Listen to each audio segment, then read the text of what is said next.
Ladies and gentlemen, welcome back to Horror Analysis with me, Drew.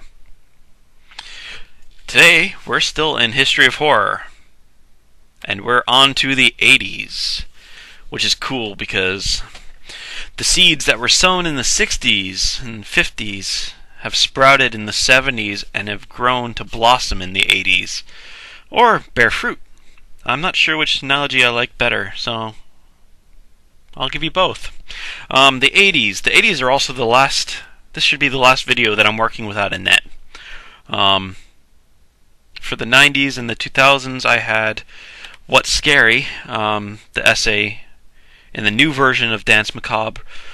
Stephen King talked about from 95 to 2010. He talked about his favorite movies that he's seen that had come out during that time. So the early 90s, I didn't really have much. I didn't have a net to work with, but I was okay from the late 90s. And then, of course, Dance Macabre was the original Dance Macabre was published in '81.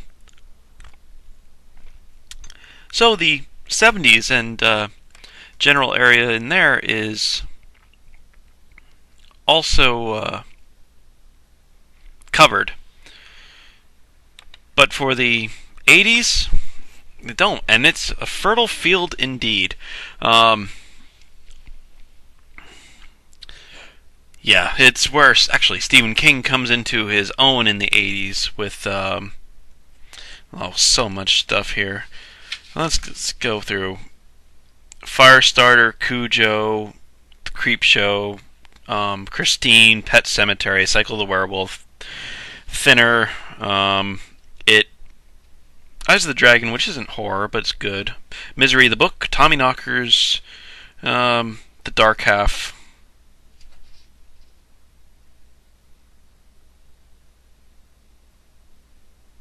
Yeah. And, of course, a lot of movies based on Stephen King as well. Dean Koontz came to his own during this time. Watchers was 87. Phantoms was 83. Clive Barker makes his introduction. He did some directing in the 70s, late 70s, and then went into books and directing. I didn't know. I should know, but I just don't because I don't really pay attention to directors, I guess. I didn't know he did a lot of directing. I thought he was basically a book guy. Nope, I was wrong. He did Hellraiser, which was based on his book Hellbound Heart. Damnation Game was 85. Hellbound Heart was 86. Hellraiser, the movie version, was 87. And he did the second one and a bunch of other stuff as well. So Clive Barker's in there, and that's pretty big for the 80s. And then S.P. Somtow, which I looked up his real name, and I'm going to destroy it now. It's Somtow Papinian Sucharitkul. He's Thai. I apologize. I'm not going to get his name right. S.P. Somtow is how his books are published. He's doing opera, dark opera, in Thai now, which is cool. But he's still a horror writer at heart and a horror guy at heart. If you ever get a chance to see stuff of his videos, even if it's his opera stuff, it's cool stuff. I know he was in surgery a couple years ago, and he released a video, and he had the tubes and stuff coming out, and he said, "I look like Frankenstein's monster." And he's like, "Oh man, you're still a horror guy at heart." He even directed a horror movie in the 90s,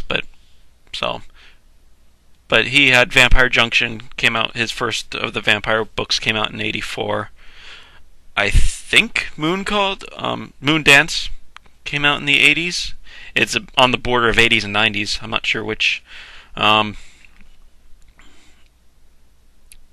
it's definitely a Somtow work, which has an 80s feel to it in general. Dan Simmons began in the 80s as well. Song of Kali was 85, and Carrion Comfort is 89, etc. So I have the book stuff here. I'm sort of going out of order. I didn't really have an order that I wanted to go in, so it doesn't really matter. This is Josh Howard. I'm still using Josh Howard as a guide.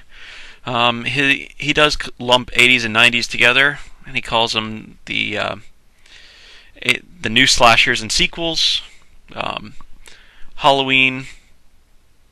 What was the 70s? Friday the 13th was the 80s, and Nightmare on Elm Street was the 80s. Child's Play was the 80s. I have the dates on one of these notepads here. Friday the 13th was 1980. Child's Play was 1988. Nightmare on Elm Street was 84. And then you get some sequels in there as well. And the vampire reintroduction, Fright Night was 85 and Lost Boys was 87. Of course, Interview was 80 in the 90s. So there's the and Dracula, Bram Stoker's Dracula, the Gary Oldman Dracula was in the 90s, early 90s as well.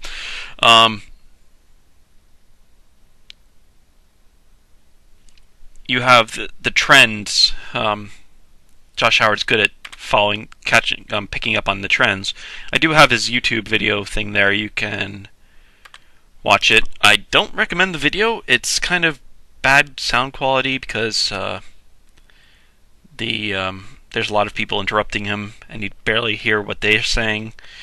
And he talks a lot about philosophy of mind, horror and mind stuff. The why horror question that I don't care about answering. If you're interested, you can watch that video.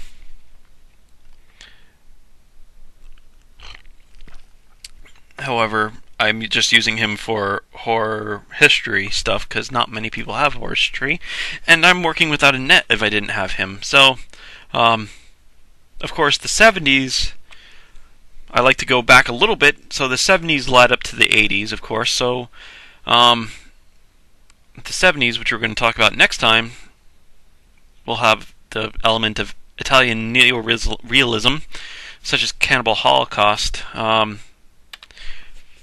And apparently they're using the documentary-style footage, or the lo-fi footage, which is sort of the going back into the Blair Witch stuff that we talked about last time, which was a reintroduction of that sort of style. And then, of course, the slashers begin. Texas Chainsaw Massacre was in 74, Halloween was in 78, Black Christmas was in 74.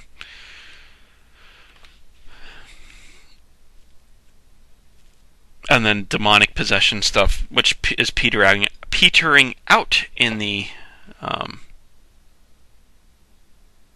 70s, or mid-70s. Exorcist type. Continuation from Rosemary's Baby type in the 60s. And we're going to get to that in a couple of videos. Yeah. But of course in the 80s there's always outliers. So of course when we're talking about 90s, there was an outlier of Let the Right One In the 2000s, which is after the vampire thing finished. And really into the time where the zombie thing had re-emerged. And there's an outlier of, I guess you could call Hellraiser type stuff an outlier to the demonic stuff of earlier. Sort of. I don't know. There's outliers. I don't know if I'd call it that. It's a different plot, the book-wise, anyway. Let's see. Where was I on this stuff? Yeah. I was going to talk... a few other people began in the 80s.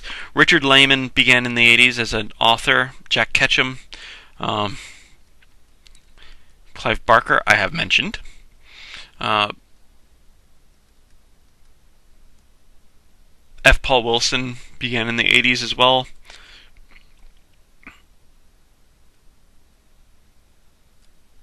Dean Koontz came into his own in the 80s, even though he started in the 70s.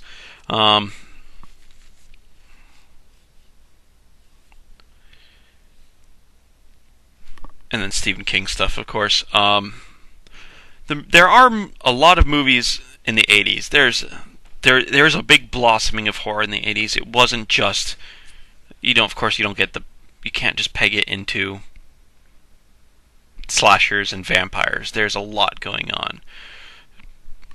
Bunch of good 80s werewolf movies. American Werewolf in London. The Howling and The Howling 2 were both in the 80s. Not that Howling 2 is that great of a movie, but it's good for werewolves. Werewolf movie fans like myself, just pretty much take what you can get. Silver Bullet, I think, was in the 80s or just squeaked in. Maybe the very, very early 90s.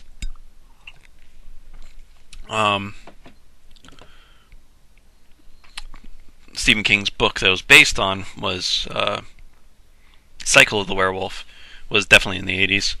I'm not crazy about Cycle. I think Stephen King's strengths are not his classical monsters, not his vampires, not his werewolves. Not even his zombies. Cell was good, but the zombies weren't the best part of it. Or, it was the only part of it, really, but the zombies as zombies didn't work for most people. I enjoyed it, but a lot of people, if you're recommending zombie books, you don't really recommend Cell right off the bat. So, I don't know.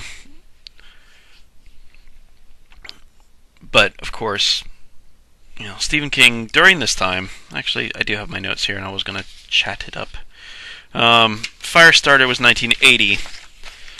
Dark sci-fi. Not what I would call horror.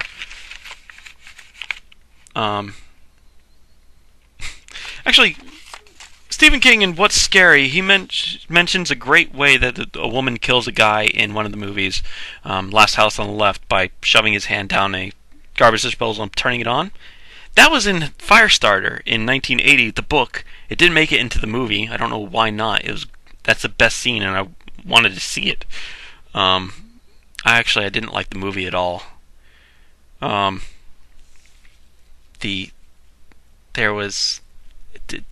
It didn't work. The soundtrack was awful.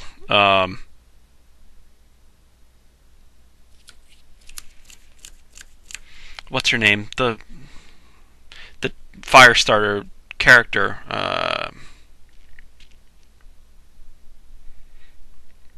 She grew up and she's famous still. She was in E.T. Who's the little girl, for goodness sakes, Drew? Come on now. Drew Barrymore. Drew, because I said my name. Haha. Drew Barrymore.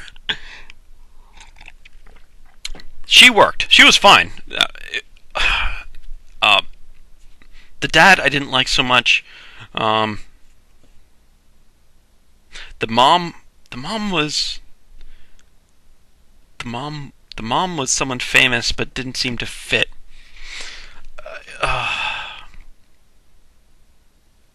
Raintree didn't work. I didn't like Raintrees.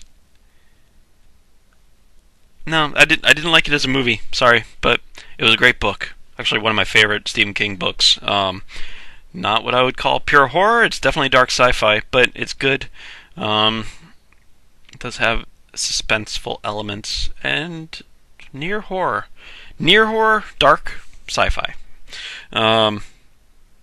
Roadwork, which is a Bachman book, not one I'm really familiar with. It's not one I've read. Dance Macabre was 1981. Cujo, 1981. And the movie, of course, was in the 80s as well.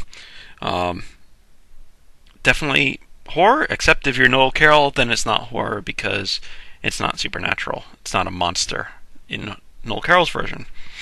It'd be suspense again. I don't buy it. I think Cujo's definitely a monster. Just not a supernatural one. Running Man, Richard Bachman book. Good movie with Schwarzenegger. Kind of weird movie with Schwarzenegger. Not horror. Dark sci-fi.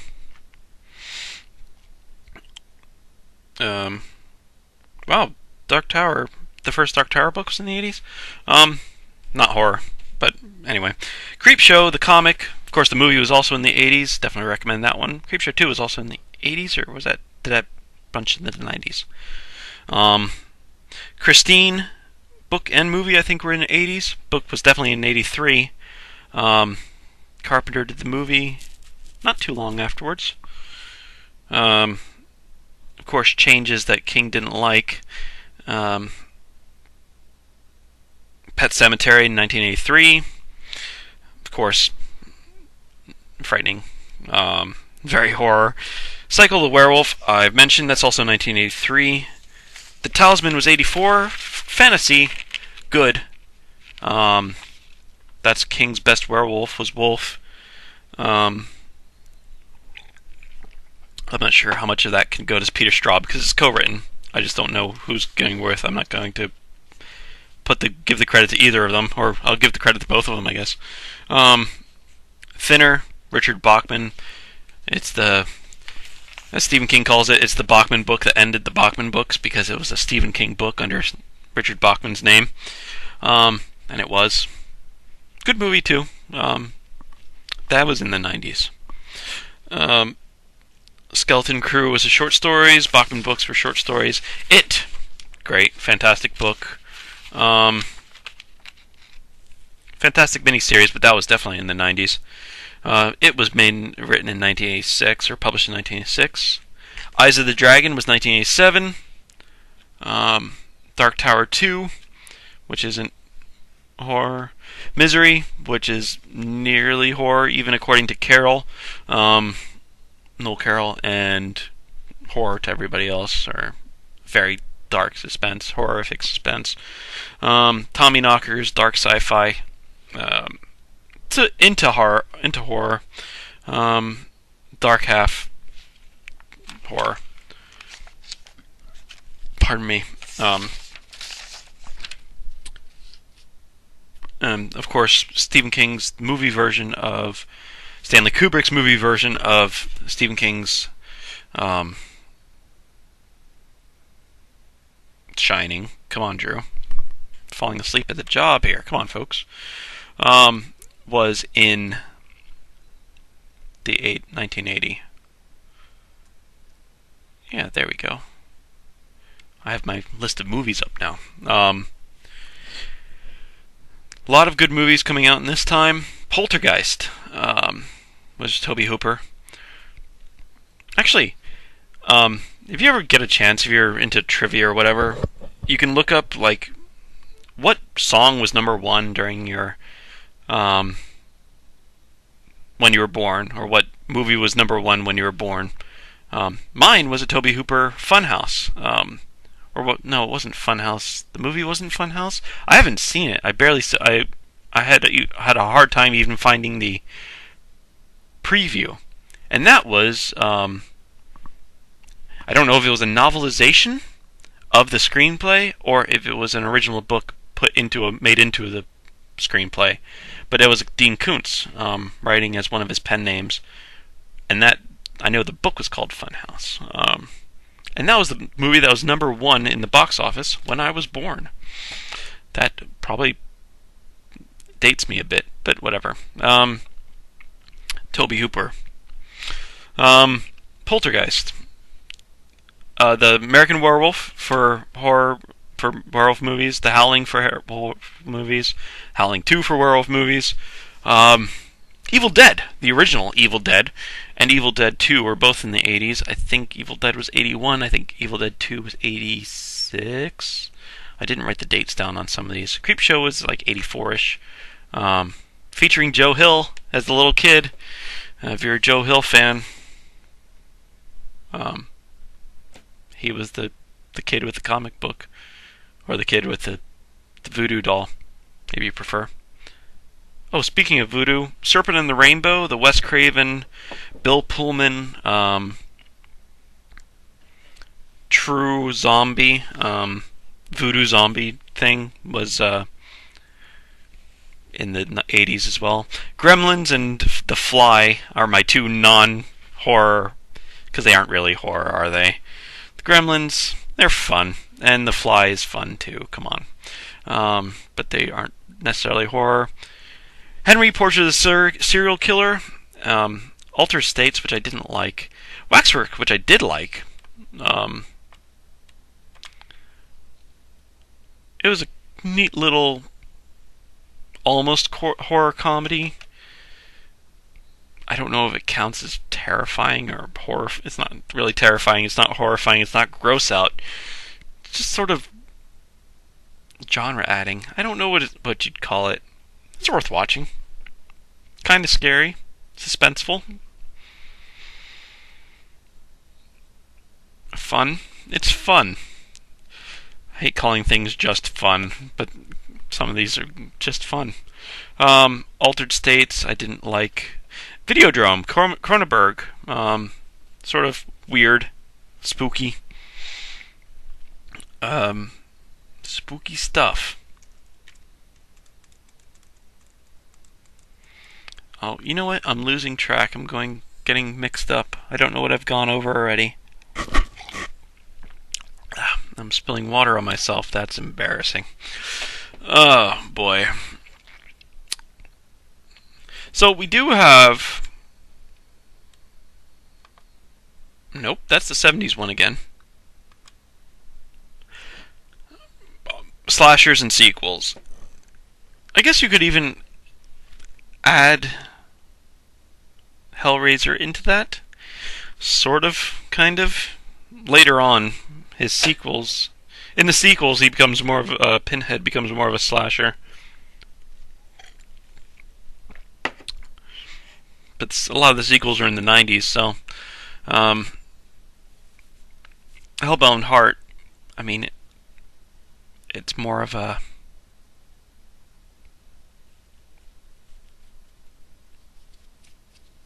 It's a different flavor entirely.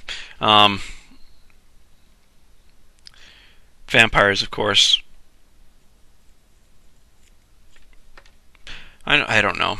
This one I'm going to disagree with Josh Howard on because, you know, in the 80s itself, there's as many good vampire movies as there is good werewolf movies. Actually, there's more werewolf because you can add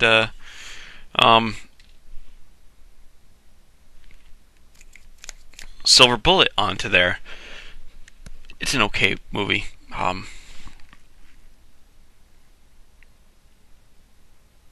It had this really weird To Kill a Mockingbird narrator on it, and I don't know, it was weird. Anyway, but, you know, The Howling 2, American Werewolf in London, and, you know, and Silver Bullet, and then you go into the 90s and you get, of course, a lot more in the 90s. You could just put werewolves in this section just as easily as vampires. There's probably more werewolves, more decent werewolf movies than there are decent vampire movies. But I see what they mean. There's a feel of vampire movies in the 80s and 90s more than werewolf movies. Unfortunate for werewolf fans, like myself. But them's the breaks, kid. Yeah, I don't know. What do we have for books? Did I go over all my books? Did my computer freeze? Yes, it did.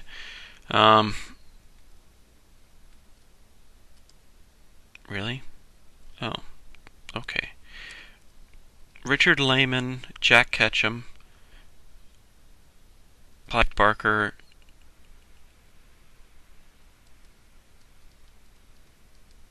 Dan Simmons, F. Paul Wilson and S.P. Somtel basically got their start during the 80s. Dean Koontz and Stephen King really hit their stride. Stephen King came out of the gates hitting his stride. Carrie was great. Salem's Lot was great. Shining was great. Night Shift, The Stand. He's much more reliable than Dean Koontz. People make fun of Dean Koontz. I wish they wouldn't. He's a better story maker than he is a writer. That's the only criticism I really have to give to Dean Koontz. His story ideas are really great. He just loses some people, some of the time, with his execution.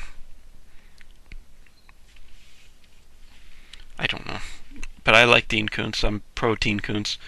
Clive Barker was a good addition to this section because, of course, he's the first one coming from movies into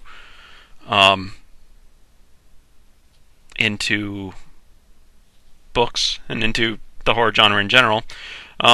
Speaking of movies, Guillermo del Toro starts his directorial debut in '85, but it's in Spanish, and I'm not familiar with the work, so I don't know if it's horror or what. So I can't really comment on it. So, but he did get a start in the '80s in Spain. No, is he Mexican or is he Spanish? I have no idea. I probably should know that. I don't know. My apologies. I think it's, well, being that Pan's Labyrinth was about the Spanish Civil War, I'm assuming Spain. I don't know if that's a good assumption or not. Probably not. And I don't know why I'm only narrowing it down to those two Spanish-speaking countries as opposed to any of the others, Cuba or Dominican Republic or whatever. I think he is actually literally Spanish. So, anyway. I'm confused tonight, apparently, folks. I am working without a net tonight. And I was pretty much booking through it. Man. I think I said everything I want to say. Tomorrow, we're going to go into the 70s. And it's going to get a little bit more confusing because I have to sift through Stephen King, because Stephen King doesn't necessarily go in chronological order by decade. He goes by thematic stuff. He'll talk about TV shows in... was there horror TV shows in the 80s? Or the 90s, for that matter. I don't think I mentioned it. Well, there was Are You Afraid of the Dark for kids in the 90s. I'm sure 90s kids will remember that. They creeped me out. I couldn't watch it. I was such a chicken in high school and middle school and whatever. I did not become a horror fan until I was out of college. In college. Or maybe my senior year of high school. So I missed out on all the stuff. Horror TV shows in the 80s, not that I'm aware of. I'm sure there were some. I'm sure they failed. I don't know. So unfortunately, I didn't even think of that until just now. But Stephen King in Danse Macabre goes over, he splits it up into different genres. There's movies, and he splits it into different movie genres, like movies as fairy tale, movies as political, movies as whatever, and then he doesn't even go chronological in those sections. Then he talks about television. He talks about radio. Not radio is really going to be a big issue in the 70s, but there's broadcasting stuff of radio programs, movies, and then novels. And novels being what, not even chronological necessarily then. So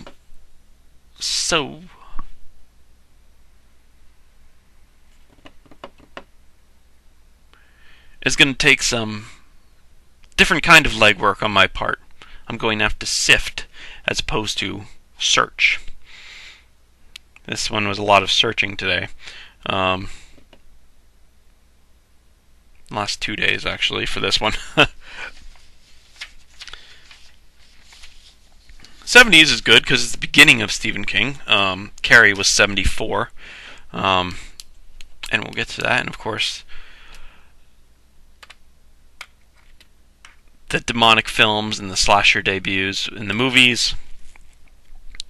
I'll probably find some more, go onto IMDb some more and try to find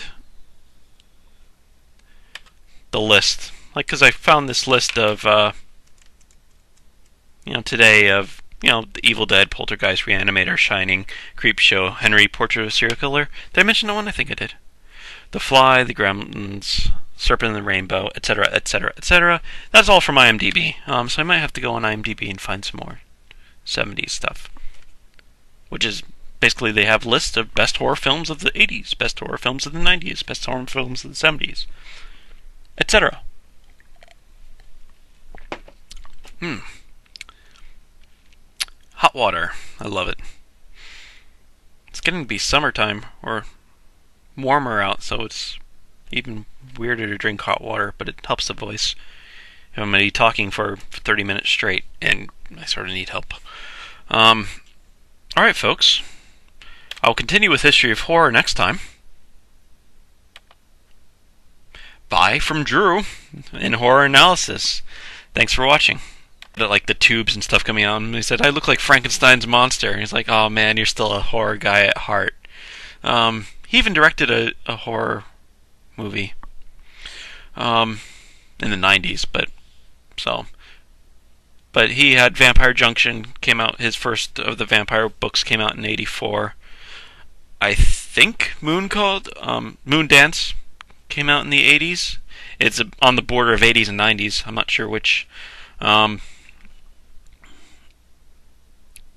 But it's definitely a Somtow work, which has an '80s feel to it in general. Dan Simmons began in the '80s as well. Song of Kali was '85, and Carrion Comfort is '89, etc. So I have the book stuff here. I'm sort of going out of order.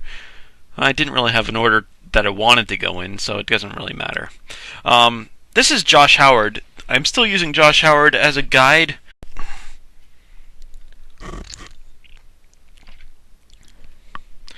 Ladies and gentlemen, welcome back to Horror Analysis with me, Drew. Today, we're still in History of Horror, and we're on to the 80s, which is cool because the seeds that were sown in the 60s and 50s have sprouted in the 70s and have grown to blossom in the 80s, or bear fruit. I'm not sure which analogy I like better, so I'll give you both. The 80s. The 80s are also the last. This should be the last video that I'm working without a net. For the 90s and the 2000s, I had What's Scary, the essay in the new version of Dance Macabre. Stephen King talked about from 95 to 2010. He talked about his favorite movies that he's seen that had come out during that time. So the early 90s, I didn't really have much. I didn't have a net to work with, but I was okay from the late 90s. And then, of course, Dance Macabre was the original Dance Macabre was published in '81. So the 70s and general area in there is also covered. But for the 80s, they don't, and it's a fertile field indeed. Yeah, it's worse. Actually, Stephen King comes into his own in the 80s with so much stuff here. Let's go through Firestarter, Cujo, The Creep Show, Christine, Pet Sematary, Cycle the Werewolf, Thinner, It, Eyes of the Dragon, which isn't horror, but it's good. Misery the Book, Tommyknockers, The Dark Half.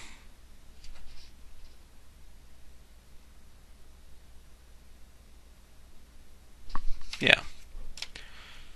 And, of course, a lot of movies based on Stephen King as well. Dean Koontz came to his own during this time.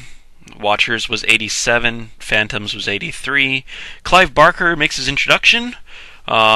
He did some directing in the '70s, late '70s, and then went into books and directing. I didn't know. I should know, but I just don't because I don't really pay attention to directors, I guess. I didn't know he did like a lot of directing. I thought he was basically a book guy. Nope, I was wrong. He did Hellraiser, which was based on his book Hellbound Heart. Damnation Game was '85. Hellbound Heart was '86. Hellraiser, the movie version, was '87. And he did the second one, and a bunch of other stuff as well.